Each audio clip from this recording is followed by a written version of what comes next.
Tras moito xogo, novos amigos e tendo incluso un espazo para aprender sobre o patrimonio vilagarcián, hoxe a Ludoteca de Nadal despediuse por este ano, unha edición ademais que acadou cifras de récord. Estamos un ano máis con estas medidas de conciliación que desde o Concello sabemos que son tan necesarias para os pais nestes momentos e a veces os nenos se educan en determinados valores que nos queremos dar a conocer.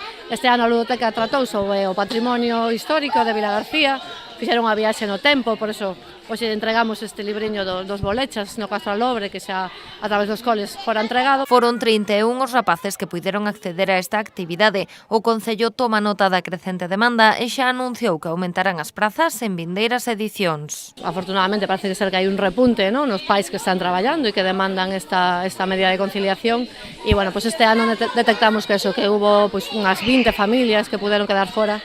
Entón, vamos a reforzar de cara ao ano que ven o número de plazas. E mentres esta mañá os pequenos apuraban as horas que lles quedaban nesta Ludoteca de Nadal, durante a que gozaron de variados xogos e actividades para pasar mellor as súas mañás mentres os pais traballan. Estamos en el gimnasio jugando. Cuando pintamos.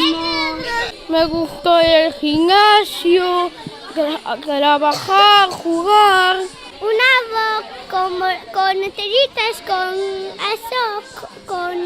eso y con pintura verde y nada más.